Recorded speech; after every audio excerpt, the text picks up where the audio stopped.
चलिए, बेरोजगारी और गरीबी, जनसांख्यिकी तक हमने टॉपिक कर लिया था, है ना, उसके पीवाई की हो गए थे। अब एक टॉपिक है बेरोजगारी और गरीबी, इससे भी क्वेश्चंस आए हैं पीटी में, तो कुछ क्वेश्चंस को कर लेते हैं। कुछ क्वेश्चंस पुराने हैं, इसमें जिनकी आवश्यकता अब नहीं, लेकिन फिर भी पहला क्वेश्चन, बैठ जाओ बैठ जाओ।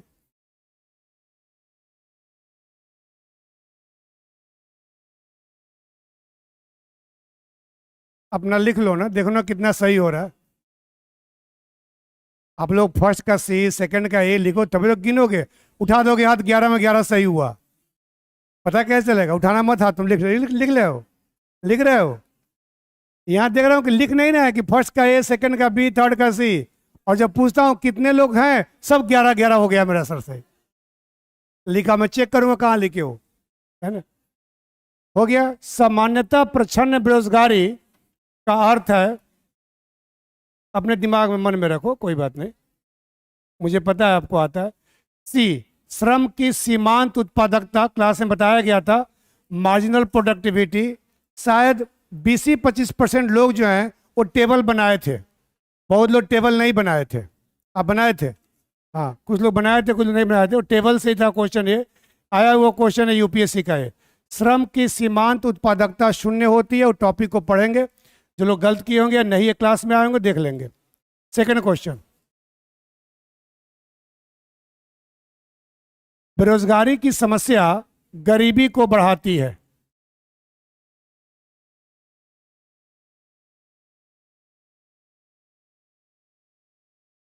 बेरोजगारी की समस्या गरीबी को बढ़ाती है। हो गया? नहीं, बी होगा नहीं होगा। अब लगा रहे हैं, जो मैंने बोला था 51 से के बाद जनसंख्या क्यों बढ़ी, लोग गांव में रहते थे, बाहर नहीं जाते थे, तो यही दिमाग लगा रहे हैं कि बेरोजगारी है तो लोग घरों में रहेंगे तो संतानोत्पत्ति करेंगे। ये लॉजिक मत लगाएं यहाँ पर। इसका उत्तर ए होगा। सी क्यों होगा? ए होगा ना, सी बोला तुमने ना, ज़्यादा दिमाग मत लगाओ, एग्जाम है। बेरोजगारी बढ़ेगी तो लोगों की आय नहीं होगी, और आय नहीं होगी तो बीपीएल से नीचे आ जाएंगे वो, क्योंकि उपभोग नहीं करेंगे, कैलोरी नहीं खाएंगे।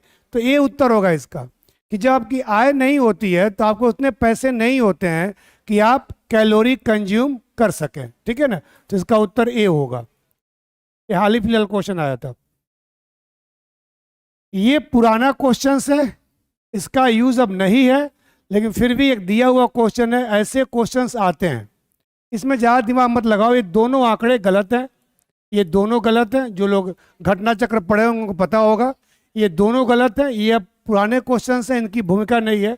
और कॉमन सेंस की बात है कि 12वीं पंचवर्षीय योजना के दौरान 5 करोड़ रोजगार सृजन का प्रावधान किया गया, अपने आप में गलत हो जाता है, ये गलत हो गया। 1997 से योजना आयोग लकड़ा वाला फार्मूला के आधार पर नहीं, हम लोग 93 में आई थी, लेकिन ये लकड़ा वाला योजना जो है उसके आधार पर कुछ हम कभी मानते नहीं हैं। और उससे पर एनएसएस तो हमेशा रहा है, इसलिए। और बाद में हमने शुरू में वाईके अलग कमेटी थी जो 21 और 2400 कैलोरी, और बाद में आ गया तेंदुलकर कमेटी जो 2005 में आया था, 9 में रिपोर्ट आई थी, उसके आधार पर हम लोग ये मानते हैं। ठीक है ना, इसलिए दोनों गलत हैं, ये पुराना चीज़ है, अब इसकी आवश्यकता होती नहीं है। तो डी जो लोग लगाए होंगे मान लेंगे, तुक्का, नहीं तो इसको क्वेश्चन को मैं हटा दूंगा।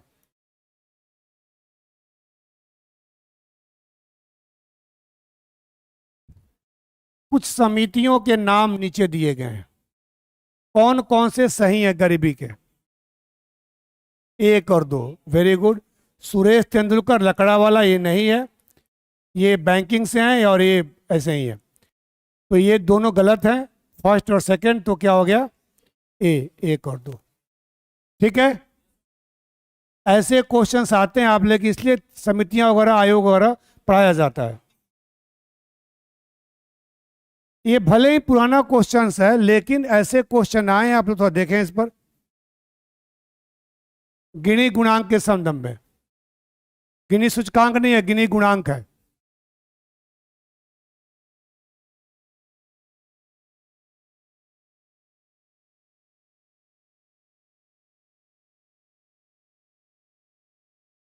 ए बोल रहे हैं। दो।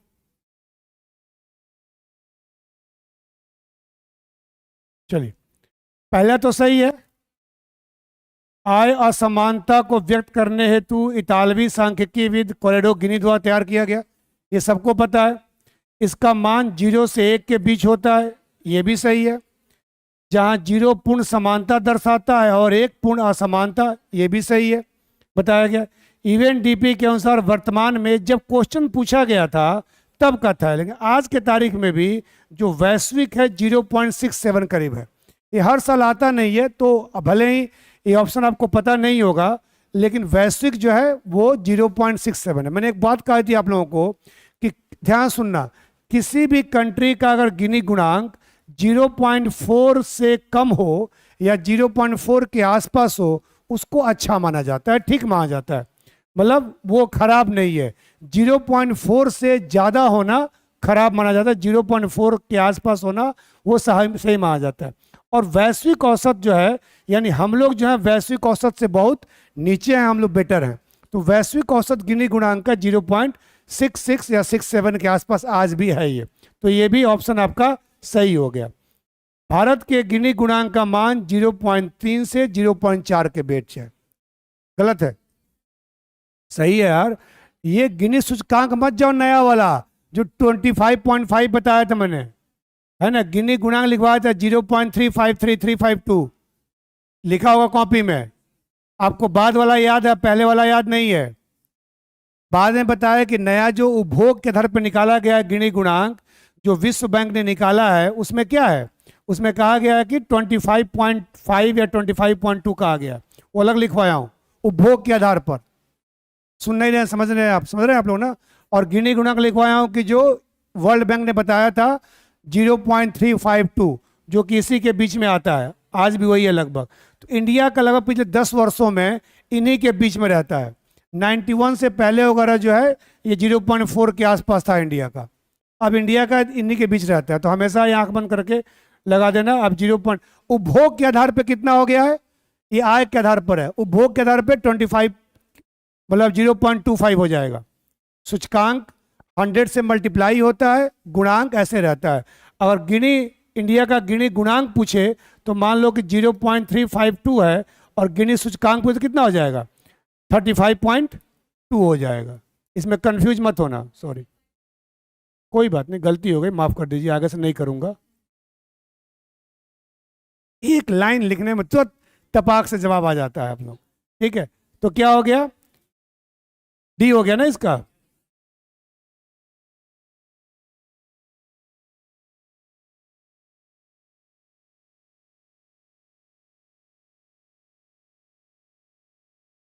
क्या होगा इसका, बी, ए बी सी, गरीबी के संबंध में, ये सही है। ये कर के लिए पढ़ाऊंगा, अभी नहीं पढ़ाया हूं, ये सही है।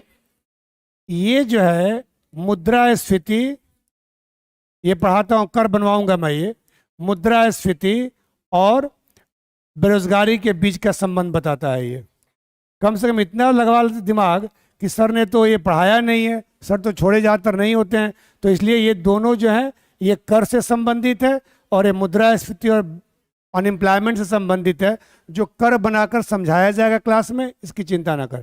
तो 1 और 2 ऑप्शन है, 1 और 3, 1 और 3, ठीक है।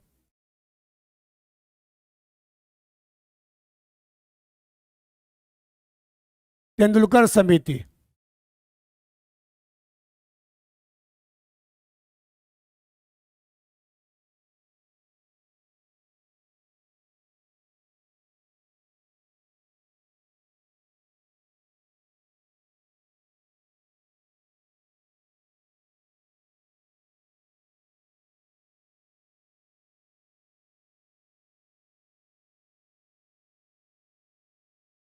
सी,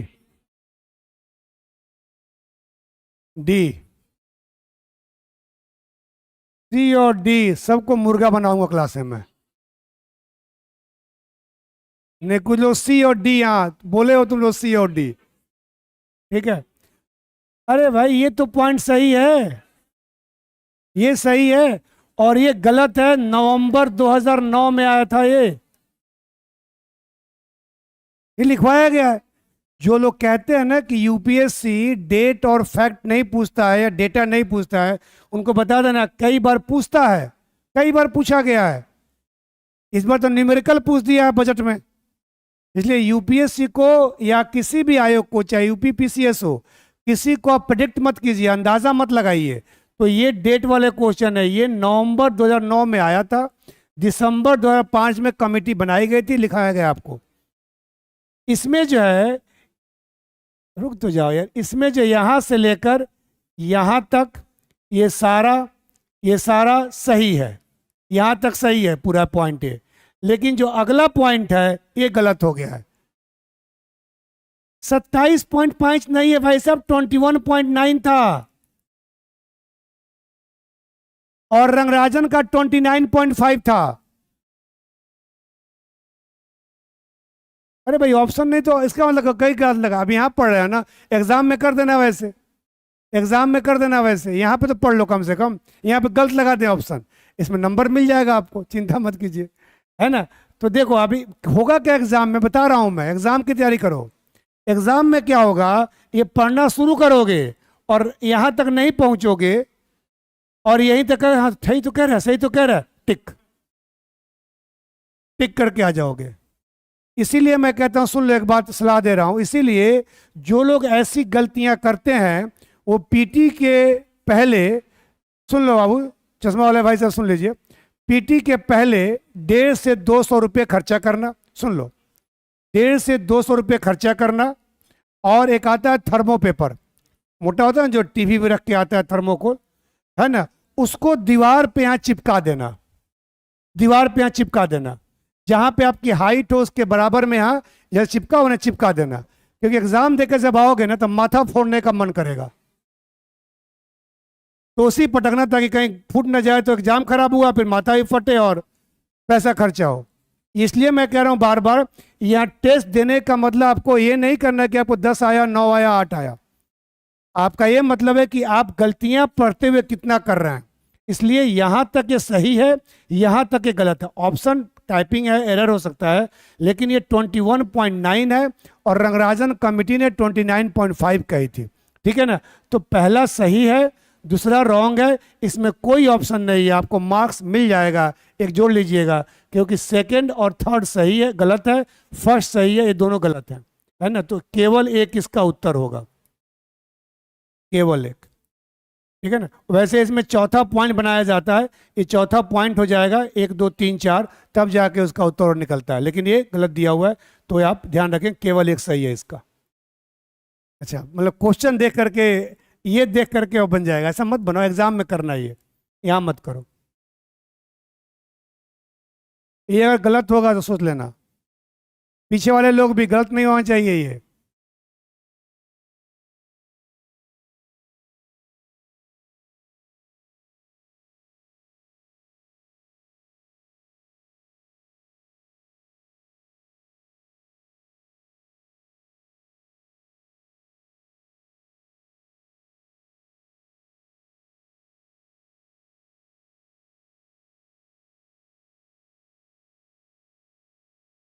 आएगा ना भाई ये एमपीआई, क्या कितना देर क्यों लग रहा है, क्या होगा इसका? डी। मैं बुलाओ भाई उनको, अंशुमान को, मैं जाऊं यहाँ से, मुझे नहीं पढ़ाना तुम लोगों को, मैं जा रहा हूँ। अरे यार ये कहाँ दिया गया है, ये कहाँ दिया, सिर्फ ये सही है इसका, क्यों ज्यादा दिमाग लगा रहे हो? दिमाग लगाने से गलती हो रहा है ये। एम जिसका सही है उसके नहीं बोल रहा हूँ, सही है उसको, ठीक है। अरे एमपीआई में क्या लेते हैं? शिक्षा, स्वास्थ्य, जीवन स्तर। शिक्षा के 2 सूचकांक, सुन लो बाबू, इधर आ जाइए, दक्षिण पंथी लोग इधर आ जाएं। शिक्षा के 2 सूचकांक, स्वास्थ्य के 2 सूचकांक और जीवन स्तर के 6 सूचकांक, 10 लिया गया है। तो यही तो घरेलू स्तर पर शिक्षा, स्वास्थ्य और संपत्ति और सेवाओं से वंचित होना, विद्युत लिखा गया है, पानी लिखा गया, सब लिखवाया गया। राष्ट्रीय स्तर पर क्रय शक्ति कहाँ कहा गया इसमें? पीपीपी। एमपीआई पीपीपी थोड़ी होता है यार, और फिर बजट घाटे की कहाँ सब बात आती है? जो डी लगा रहे हो, सी लगा रहे हो, बी लगा रहे हो। सिर्फ शिक्षा ऐसे ही क्वेश्चन को बदल करके एग्जाम में दिया जाता है। और यही होता है, मैं बार बार जो कहता हूं, चाहे बाकी शिक्षक आपको कहते होंगे, प्रैक्टिस करो। एग्जाम जो है, मैं बार बार कहता हूं, लिखने का और बोलने का होता है, और हम सालों भर पढ़ते हैं। एग्जाम दो ही चीज का होता है, लिखने पर लिखवाया जाता है और बुलवाया जाता है। मेंस में लिखवाया जाएगा और इंटरव्यू में बुलवाया जाएगा। और हम लोग गलती क्या करते हैं, सालों भर पढ़ते हैं, समझ सब हो जाता है, न लिख पाते हैं न बोल पाते हैं।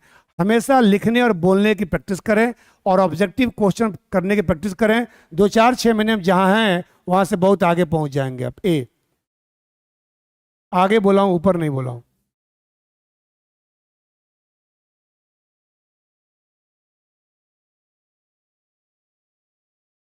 बताया गया है क्लास में ये। हम्म, बोलो बोलो। डी, सी। दैनिक होता है, साप्ताहिक होता है और वार्षिक होता है। सामान्य लिखा है, वही वार्षिक सामान्य कहते हैं। वार्षिक वही सामान्य कहते हैं। एक वर्ष में, सुन लो, यूजुअल स्टेटस पूरा बताने दो मुझे। यूजुअल स्टेटस सामान्य स्थिति कहते हैं इसको, लिखवाया गया है। उसमें क्या लिखवाया था कि एक वर्ष में अगर 271 दिन से ज़्यादा कोई बेरोजगार रहता है तो एक वर्ष लिखवाया गया है। उसे मैं लिखा भी यूजुअल स्टेटस है ना। सामान्य स्थिति यानी बताया था मैंने, अर्धवार्षिक, मासिक, पाक्षिक, इन पर नहीं निकाला जाता है, सिर्फ दैनिक, साप्ताहिक और वार्षिक।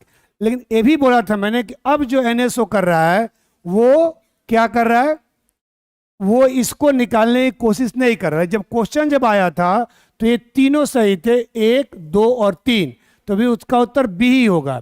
लेकिन अब एनएसओ कहा जा रहा है कि एनएसओ अभी मतलब निर्धारित नहीं है कि एनएसओ जो है वो इसमें से दैनिक वाले को नहीं कंसिडर कर रहा है, सिर्फ साप्ताहिक और वार्षिक निकालेगा।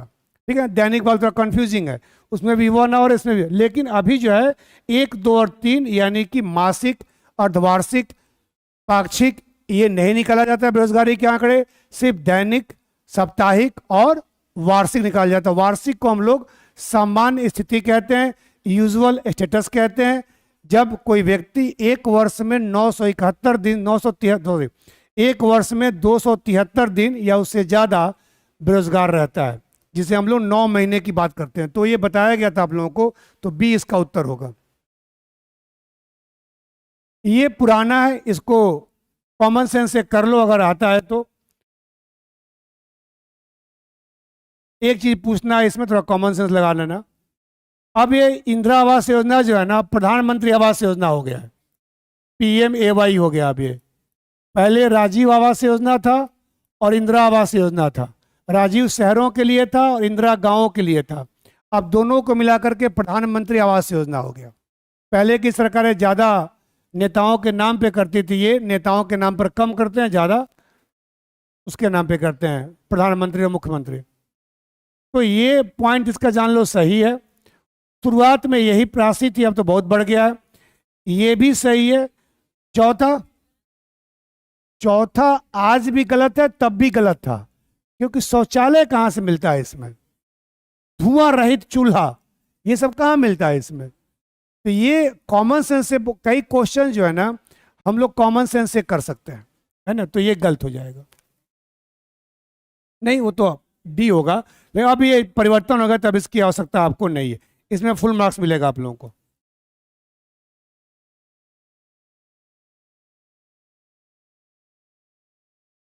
भारत में किसी भी वर्ष कुछ राज्यों में आधिकारिक गरीबी रेखाएं अन्य राज्यों की तुलना में अधिक होती है।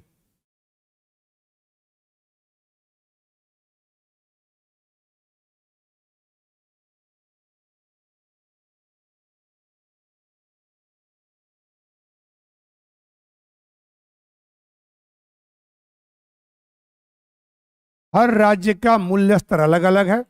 गरीबी रेखा किस पे तय होती है? क्या लिखा है? कुछ राज्यों में आधिकारिक गरीबी रेखाएं अन्य अलग होती है।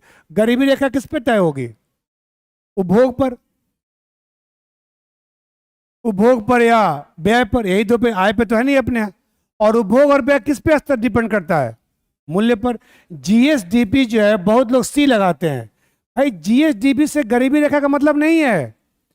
मैंने जब गरीबी रेखा पढ़ाई थी, जीडीपी की बात की थी क्या? लगते हैं दिमाग लगाने ज्यादा। जीएसडीपी से कुछ होगा। जब राज्य की आय बढ़ेगी तो लोगों की आय बढ़ेगी, तो गरीबी रेखा मत सोचो ऐसा। मैंने पूरी गरीबी रेखा के अंदर कभी भी जीडीपी का जिक्र ही नहीं किया है। और इतना बेवकूफ टीचर नहीं हूं कि अगर गरीबी रेखा का संबंध जीडीपी से होगा तो मैं उसको बताऊंगा नहीं क्लास में। लेकिन फिर भी आप लोग इधर वाले, बहुत लोग राइटिस्ट लोग हैं इधर वाले, सी बोले हैं मुझे, बहुत लोग बोले ही नहीं है। तो गरीबी रेखा का मतलब होता है, भारत में, बिहार में, यूपी में, पंजाब में, हरियाणा में हम लोग गरीबी रेखा को उपभोग और व्यय पे करते हैं। उपभोग और व्यय मुद्रास्फीति पे, मूल्य पर, प्राइस पर निर्भर करता है। इसीलिए ये हाल फिलहाल का क्वेश्चन था, ये बी इसका उत्तर सही होगा। ये तो कोई मतलब नहीं है इससे, क्योंकि गरीबी रेखा तय करने में हम लोग आय को, व्यय को, उपभोग को देखते हैं। भारत में आय को नहीं देखा जाता है, इसलिए हम व्यय और उपभोग को लेते हैं। और व्यय उपभोग मूल्य पर निर्भर करता है कि अगर मूल्य कम होगा तो हम कम ही पैसे में उतना कैलोरी खा लेंगे, और अगर मूल्य ज़्यादा होगा तो हमें कैलोरी खाने के ज़्यादा पैसा। इसीलिए मुंबई के लोगों के लिए गरीबी रेखा अलग हो सकती है। और यही तो कहा था उन्होंने, लकड़ा वाला ने, सब बताया गया है कि राज्यों की अलग अलग गरीबी रेखा होनी चाहिए इसी आधार पर। अब मुद्रास्फीति में लिखवाया था वहां, मैंने याद नहीं रहता ना, समस्या ये लास्ट ही है ये जी। गरीबी दर अलग अलग राज्यों में, गरीबी दर क्या है? गरीबी दर क्या है? गरीबी रेखा से नीचे रहने वाले लोगों का परसेंटेज। तो गरीबी रेखा पहले तय हो गई ना, इसके बाद गरीबी दर आया। तो गरीबी दर गरीबी रेखा थोड़ी तय करेगी। समझे नहीं आप? गरीबी दर क्या है? बीपीएल से नीचे के जो लोग जो होते हैं, उस बताया तो हेड काउंट रेशियो, कितने लोग इससे गरीबी रेखा से नीचे हैं, वही गरीबी दर होती है। तो गरीबी रेखा के बाद गरीबी दर तय होती है, समझ रहे हैं ना? इसलिए ए ऑप्शन इसका नहीं होगा। ठीक है, गुस्साता नहीं, मैं प्यार से ही बोलता हूं ये बातें।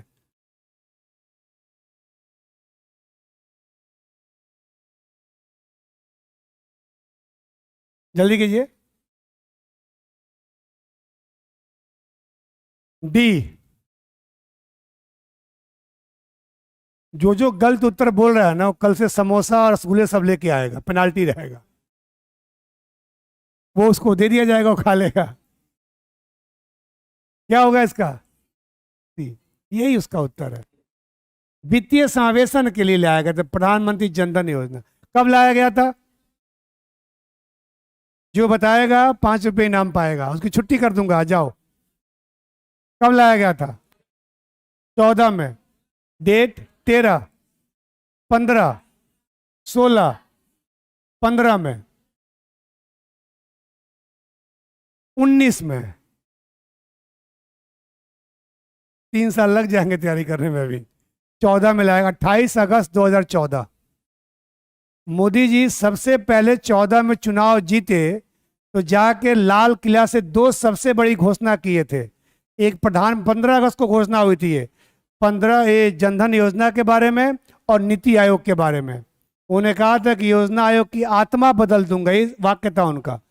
और योजना आयोग हटाया गया, और 15 अगस्त के मात्र 2 हफ्ते बाद ही 28 अगस्त को सरकार ने प्रधानमंत्री जनधन योजना शुरू